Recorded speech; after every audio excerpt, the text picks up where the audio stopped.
à cette question. Canon César, missile de croisière, Mirage, prend-on un risque en allant aussi loin dans l'aide à l'Ukraine?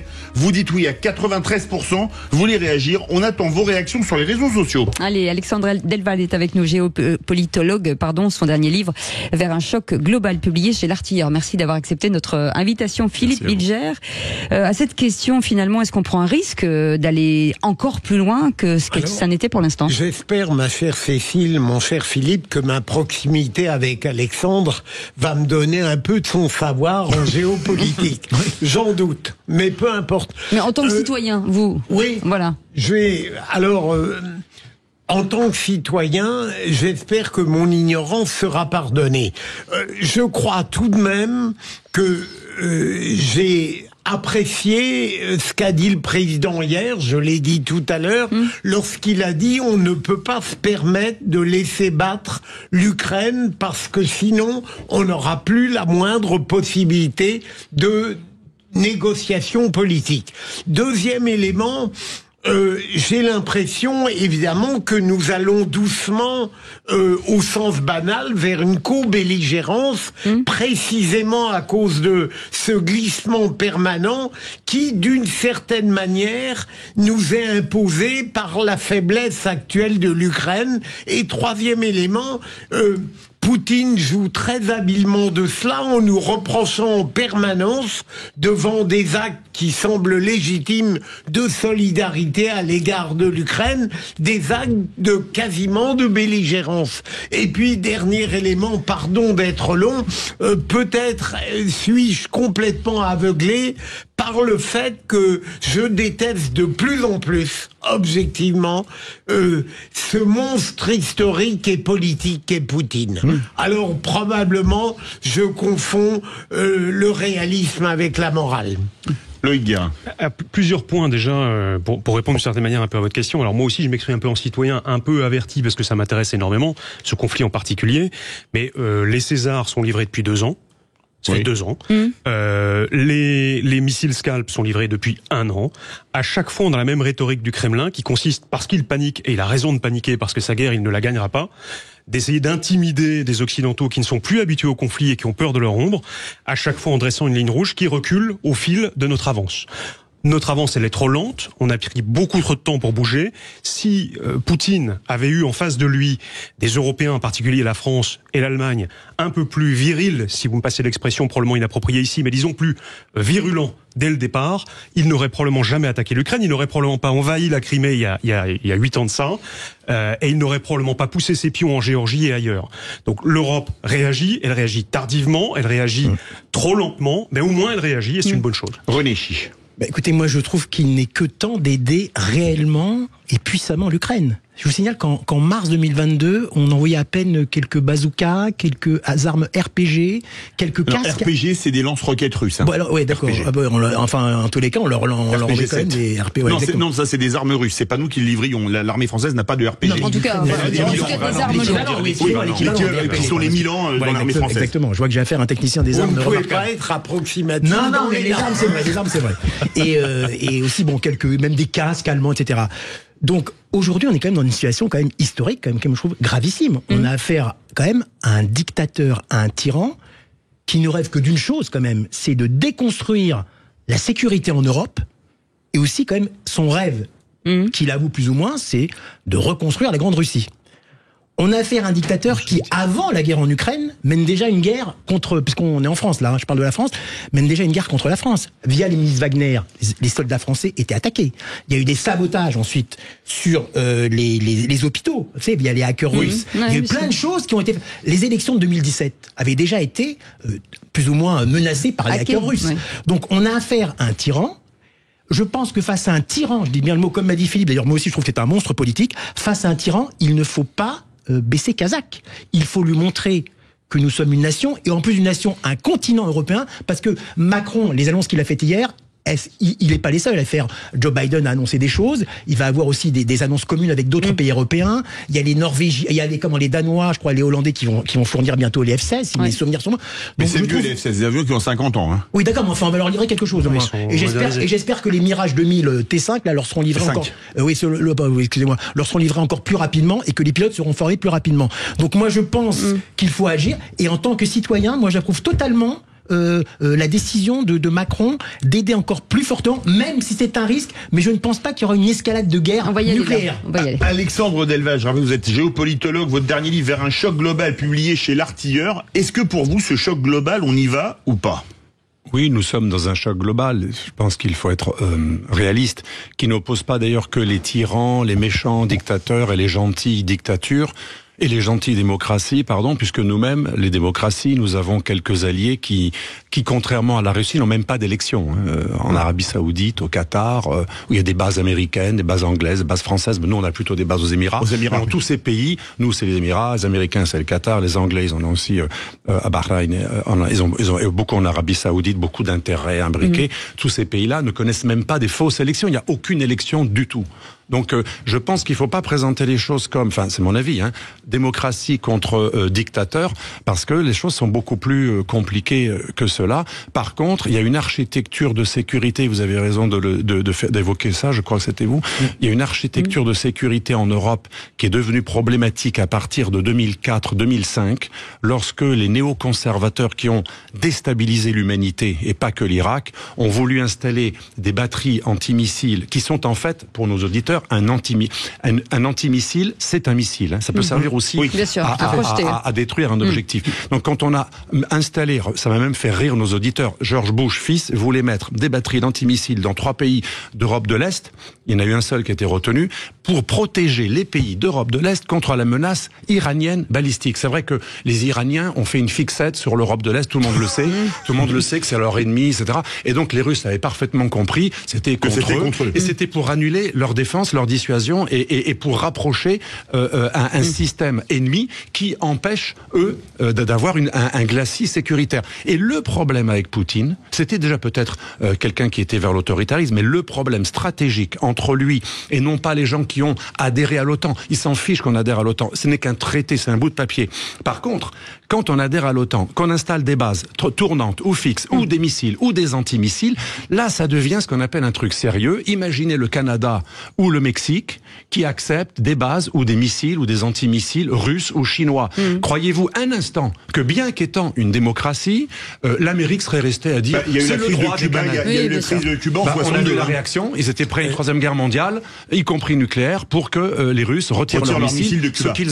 Ce qu'ils ont accepté en échange du retrait des missiles, des euromissiles et des missiles en Turquie, et donc occidentaux en Turquie. Donc on voit bien que ces deux empires qui veulent un glacis autour d'eux, des zones tampons. Chez les Américains, c'est la doctrine Monroe. Personne ne peut se mêler des affaires américaines. Donc les Américains ont le droit à une doctrine Monroe et les Russes non. Pourquoi ? Parce que justement, le débat est faussé. Parce qu'on raisonne en démocrate contre méchants non-démocrates. Donc nous, j'ai parlé à des gens de l'OTAN encore récemment à Bruxelles, et un de mes amis qui est analyste à l'OTAN, il me disait, mais nous, c'est différent. Nous, quand on s'étend dans le jardin de quelqu'un d'autre, d'un empire voisin, c'est différent. Nous, on a le droit parce qu'on est une démocratie.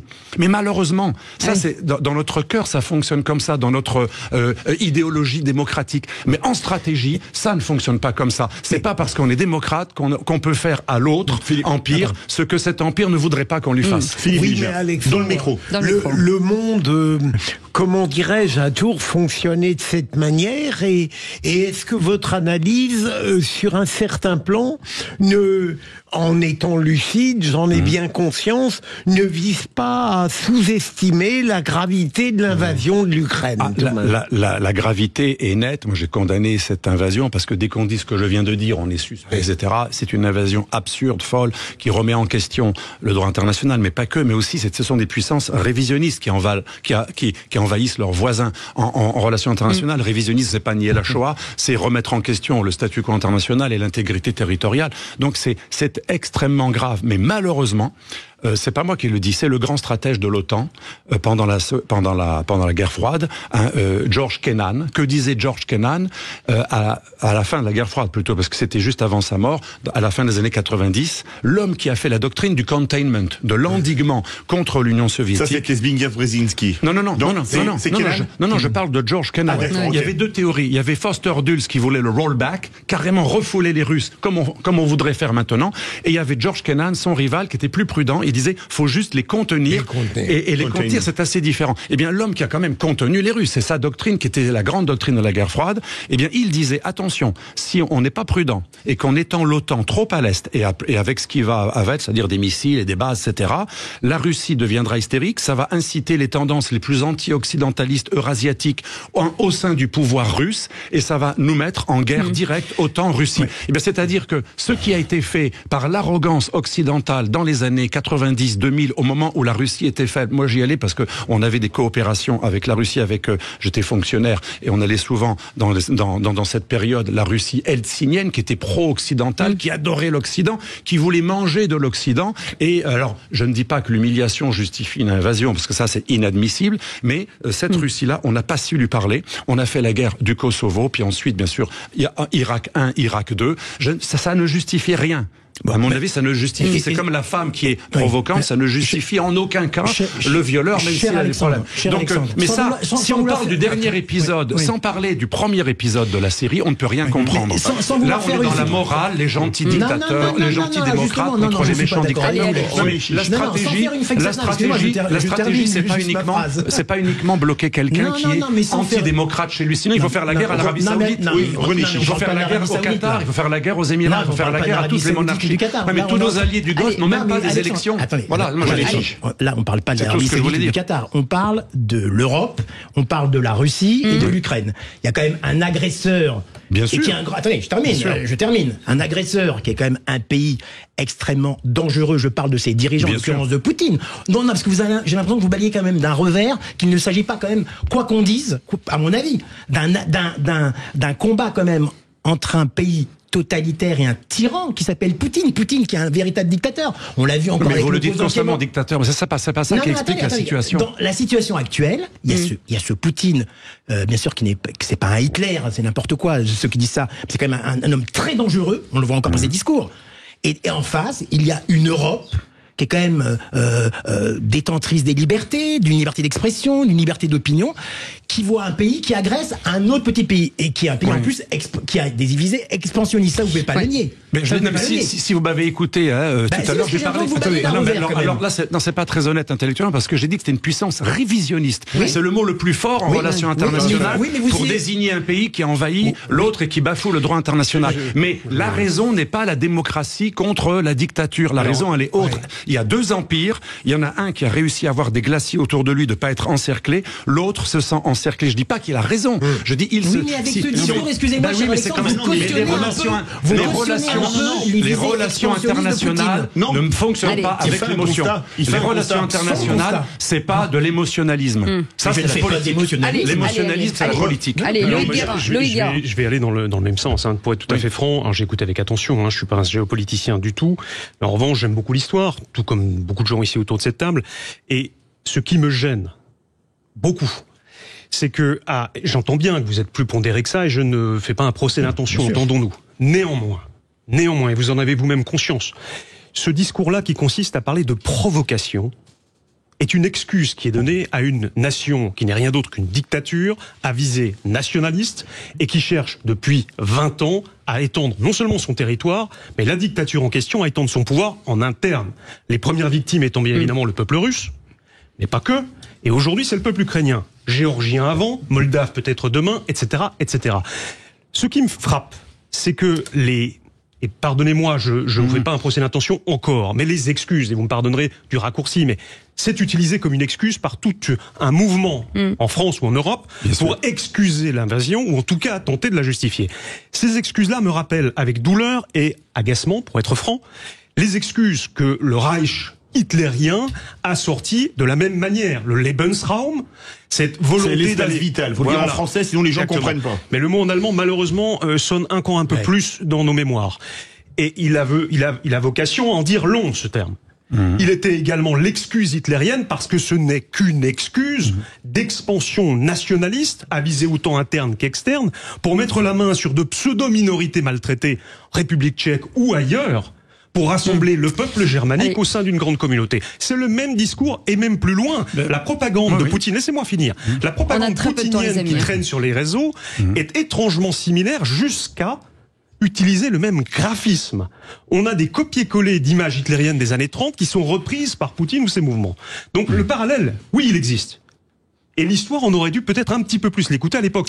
Être allié avec d'autres non-démocraties n'est pas un problème. C'est mon article de valeur demain. Moi, ce que je vois, c'est que ceux qui invoquent Hitler, à mon avis, font fausse route. On peut très bien désigner quelqu'un qui est le camp du mal ou qui est l'agresseur sans forcément avoir des références hitlériennes. Ce que l'on sait, en tout cas, c'est que le héros national des Ukrainiens de l'Ouest qui ont lancé ce mouvement de rapprochement avec l'OTAN et l'armée américaine et canadienne et anglaise qui armait déjà les Ukrainiens avant bien avant cette guerre, eh bien, ils ont des références qui ne sont pas tout à fait claires, notamment Stéphane Bandera, mais pas que lui. Ah non, mais là, c'est la milice qui a créé ce monsieur, c'est quand même une milice qui a participé à la Shoah. Et quand on sait que cet homme est le héros national des nationalistes ukrainiens, c'est pour ça que je dis, il faut pas trop aller dans le registre nazi, pas nazi, ça, ou dictature. Non, il faut aller dans un registre. Il y a un pays qui en envahit un autre, il faut l'en empêcher. Mais je pense que ce n'est pas un problème d'une dictature, c'est ça que je veux dire tout à l'heure, contre une démocratie, c'est autre chose. Il y a deux empires et les pauvres Ukrainiens, ils sont utilisés par un empire et par un autre, ils sont envahis par l'un, utilisés par l'autre, et vous verrez, on va faire mourir jusqu'au dernier Ukrainien, et vous verrez comme pour les Kurdes, les Américains tout à coup lâcheront leurs Ukrainiens une fois qu'il y aura eu 1 million de morts, et vous verrez, ils s'entendront, ils iront à la table des négociations avec les Russes, parce que vous le vouliez ou non, un pays qui a 7000 têtes nucléaires, c'est quand même pas l'Irak, vous pouvez pas le traiter en vaudant kick his ass, à l'américaine cowboy. On peut pas botter les fesses de la Russie qui a 7000 ou admettons 5000 qui fonctionnent tête nucléaire. Donc c'est pour ça qu'on ne peut pas rayer la Russie de la carte. Il va falloir trouver d'autres solutions que l'avancée, comme dit Sarkozy très bien il y a une semaine dans le Figaro. Il faut un moment trouver une solution pour l'après-guerre. Beaucoup. Merci Alexandre Delvalle, géopolitologue, et votre dernier livre, Vers un choc global, publié chez l'Artilleur.